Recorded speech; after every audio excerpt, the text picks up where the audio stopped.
Un enfant a été enlevé. Ceci est une alerte enlèvement du ministère de la Justice. 5 ans, 1,30 m, corpulence normale, type méditerranéen, cheveux courts et noirs, yeux marrons, pas de signe particulier. Un enfant a été enlevé. Un enfant a disparu. Le procureur de la République est immédiatement informé. Les enquêteurs savent qu'ils disposent de très peu de temps pour agir.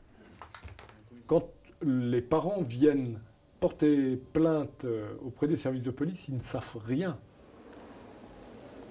Si grâce au premier témoignage, les services de police ont écarté l'hypothèse de la fugue ou de l'accident, c'est au procureur de la République que revient la décision de déclencher ou non le plan alerte enlèvement. Pour cela, 4 critères doivent être réunis. Les 4 critères fixés par une convention sont les suivants. Il faut que ce soit un enlèvement avéré et non pas seulement une disparition même inquiétante. Il faut que la victime soit mineure, il faut que cette victime soit en danger et il faut que les enquêteurs aient des informations tendant à leur permettre de localiser l'enfant ou d'identifier l'éventuel auteur.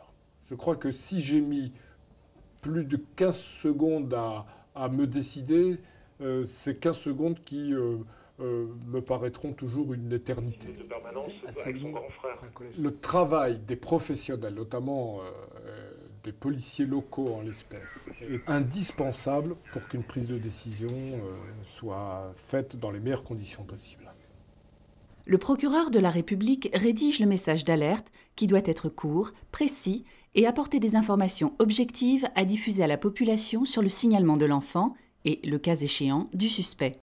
Le numéro gratuit de la plateforme téléphonique des services de police ou de gendarmerie s'affiche également à l'écran. Un enfant enlevé est en danger immédiatement, bien évidemment, et surtout qu'il risque d'être assassiné dans les premières heures de l'enlèvement. Il faut imaginer, quand vous regardez cette carte, que c'est un immense pays en réalité, l'Europe. On a à notre disposition des premiers outils de coopération judiciaire et policière, mais cet dispositif de coopération classique et policière et judiciaire n'a pas la force et l'impact d'un plan alerte-enlèvement. Les médias signataires de la Convention diffusent à l'antenne tous les quarts d'heure, et ce durant 3 heures, le message d'alerte et les photographies que leur transmet la direction centrale de la police ou de la gendarmerie.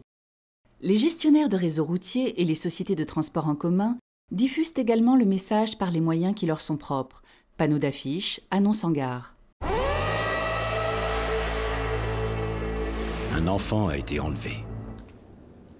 La diffusion médiatique du message d'alerte génère de très nombreux appels.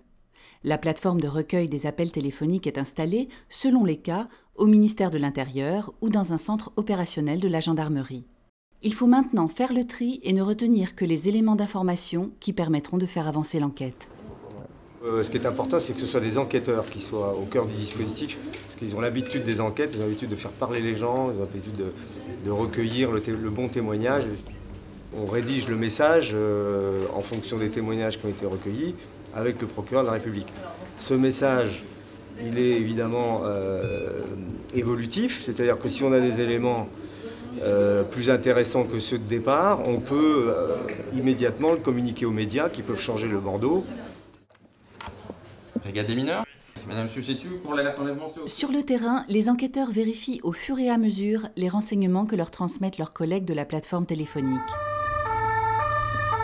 L'enquête de voisinage est primordiale et se poursuit tout au long de la procédure. On part d'abord sur là où il a été emmené, et puis au fur et à mesure, on élargit le champ d'action, quoi.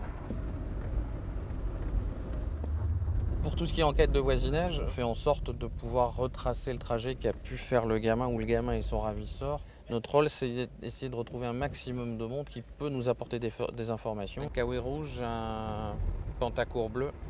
Oui, une semaine, est-ce que vous avez eu d'autres éléments d'information sur l'enfant? Donc si vous pouvez nous tenir au courant rapidement. Le plan Alerte Enlèvement est inspiré du plan Amber Alert, créé aux États-Unis en 1996. Il est opérationnel en France depuis février 2006. Depuis sa création, le plan Alerte Enlèvement a été déclenché à 4 reprises. À chaque fois, cela a été un succès. Les mineurs ont été retrouvés sains et saufs, les ravisseurs ont été interpellés. Tout cela grâce à la mobilisation de tous les acteurs. La justice, les services d'enquête de police et de gendarmerie, les médias, les sociétés de transport et les associations d'aide aux victimes. Face au succès du plan Alerte Enlèvement en France, Rachida Dati propose que l'on étende ce plan Alerte Enlèvement à l'ensemble des pays de l'Union européenne.